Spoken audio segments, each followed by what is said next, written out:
গণঅভ্যুত্থান হয়েছে, আমরা রক্ত দিয়েছি। যদি খেলা বন্ধ না হয় আরেকটা গণঅভ্যুত্থানের জন্য প্রস্তুতি নেয়। জাতীয় নাগরিক পার্টি এনসিপি তরুণদের হাত ধরে গড়ে ওঠা এক রাজনৈতিক শক্তি। দলের নীতি নির্ধারণী অবস্থান ও আন্তর্জাতিক কৌশল নির্ধারণে এখন সবচেয়ে আলোচিত নাম এস সুজা উদ্দিন। সম্প্রতি তিনি দলের দক্ষিণ এশিয়া সেলের দায়িত্ব পরপর থেকেই প্রশ্ন উঠছে জনমনে, এনসিপির জন্য সুজা আসলে কতটা গুরুত্বপূর্ণ। কক্সবাজার জেলার মহেশখালী সন্তান এস সুজা উদ্দিন শৈশব থেকেই উপকূলীয় জীবনের চ্যালেঞ্জ ও সম্ভাবনা সম্পর্কে সচেতন। সাংবাদিকতা ও গবেষণায় দীর্ঘ এক যুগের অভিজ্ঞতায় তিনি শুধু স্থানীয় সমস্যাই নয়, বরং দক্ষিণ এশিয়ার আঞ্চলিক সংকটগুলোকেও নিবিড়ভাবে পর্যবেক্ষণ করছেন। তিনি Reuters, BBC, new York Times সহ শীর্ষ আন্তর্জাতিক গণমাধ্যমেও কাজ করেছেন। পাশাপাশি যুক্তরাষ্ট্র, ইউরোপ ও মধ্যপ্রাচ্যে বিভিন্ন গবেষণা ও নেতৃত্ব উন্নয়ন কর্মসূচিতে অংশ নিয়ে আন্তর্জাতিক পরিসরে একটি শক্তিশালী নেটওয়ার্ক গড়ে তুলেছেন। বিশ্বের 15টির বেশি শীর্ষস্থানীয় আন্তর্জাতিক সংবাদ মাধ্যমে কাজ করার অভিজ্ঞতা অর্জন করেছেন। দক্ষিণ ও দক্ষিণ পূর্ব এশিয়ার ভূরাজনীতি, সংখ্যালঘু অধিকার, রোহিঙ্গা সংকট ও শরণার্থী ইস্যুতে কাজ করে যাচ্ছেন। তিনি যুক্তরাষ্ট্রের 3টি বিশ্ববিদ্যালয়ে ভিজিটিং স্কলার ছিলেন, যা সৌদি সরকার আয়োজিত গ্লোবাল এক্সপার্ট প্রোগ্রামেও অংশ নিয়ে পুরস্কার পান এবং রয়টার্সের মানবাধিকার প্রেস পুরস্কারও অর্জন করেছেন।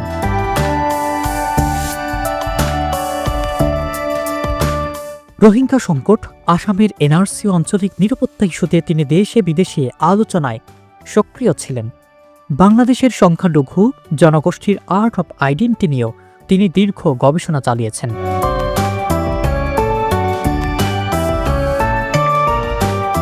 এবং কলম্বিয়া বিশ্ববিদ্যালয় সহ 15টিরও বেশি প্রতিষ্ঠানে গবেষকদের সঙ্গে মাঠ পর্যায়ে কাজ করেছেন। এ ধরনের আন্তর্জাতিক নেটওয়ার্ক যে কাউকে ব্যক্তি হিসেবে যে কোনো সংগঠনকে জাতীয় পর্যায় থেকে শুরু করে বৈশ্বিক অঙ্কনেও দৃশ্যমান করে তুলতে পারে। আগামীর দক্ষিণ এশিয়ার যে রাজনীতি, সেই রাজনীতি এই জাইলা কিংবা জেলের ছেলেরাই নির্ধারণ করবে। বাংলাদেশের রাজনীতিতে নতুন প্রজন্মের যেসব নেতারাই গবেষণামূলক চিন্তাকে গুরুত্ব দিচ্ছেন, সেই ব্যক্তিগুলোই রাজনৈতিক অঙ্গনে শক্তি হিসেবে গড়ে উঠছেন। রাজনৈতিক বিশ্লেষকেরা বলছেন, সঠিক পরিকল্পনা, সুন্দর দিক নির্দেশনা ও আন্তর্জাতিক অভিজ্ঞতা কাজে লাগাতে পারলে এনসিপি তরুণদের স্বপ্নকেও বাস্তবে রূপ দিতে পারবে। সুজার পরিকল্পনা বাস্তবমুখী, কেননা উপকূলীয় উন্নয়ন, পর্যটন শিল্প ও ব্লু ইকোনমি নিয়ে রয়েছে তার কৌশলগত পরিকল্পনা। সম্প্রতি তার উদ্যোগে কক্সবাজার ও উপকূলীয় এলাকায় ব্লু ইকোনমি, জলবায়ু পরিবর্তন ও আঞ্চলিক কূটনীতি নিয়ে একাধিক সেমিনারও হয়েছে। এতে শুধু স্থানীয় জনগণের সচেতনতাই বাড়েনি, বরং এনসিপির প্রতি তরুণদের আস্থাও তৈরি হয়েছে। ভবিষ্যতে এই উদ্যোগ কর্মসংস্থান সৃষ্টি, পর্যটন শিল্পের উন্নয়ন ও শিক্ষার হার বৃদ্ধিতে গুরুত্বপূর্ণ ভূমিকা রাখতে পারবে। সুজা উদ্দিন মানবাধিকার ইস্যুতে বাংলাদেশের সাঁওতাল, সাপুড়ে ও বিহারি সহ বিভিন্ন জনগোষ্ঠীর ইতিহাস ও সংস্কৃতি নিয়ে গবেষণা করেছেন। তার মানবাধিকার ভিত্তিক রিপোর্ট আন্তর্জাতিকভাবে প্রশংসিত। রোহিঙ্গা সংকট নিয়েও তার গবেষণা আলোচিত। ফলে মানবাধিকার ভিত্তিক রাজনৈতিক অবস্থানকে শক্তিশালী করার ক্ষেত্রে সুজা এক অনন্য সম্পদে পরিণত হচ্ছে। সম্প্রতি জাতীয় নাগরিক পার্টি এনসিপি দক্ষিণ এশিয়া সেলের নেতৃত্বে দায়িত্ব দিয়েছেন এস সুজা উদ্দিনকে। সুজা দলের কৌশলগত অবস্থানকে শক্তিশালী করার পাশাপাশি আন্তর্জাতিক কূটনীতিতেও গুরুত্বপূর্ণ ভূমিকা রাখতে সক্ষম বলে মনে করছেন দলীয় সূত্র। তাছাড়া সুজার প্রধান অবদানগুলোর মধ্যেই রয়েছে নীতি নির্ধারণে গবেষণা ভিত্তিক চিন্তাভাবনা। দলের নেতৃবৃন্দ বলছেন, সুজা উদ্দিন কেবল একজন সাংগঠনিক পদধারী নন, তিনি এনসিপির ভবিষ্যৎ রাজনৈতিক কৌশলের অন্যতম প্রধান স্থপতি।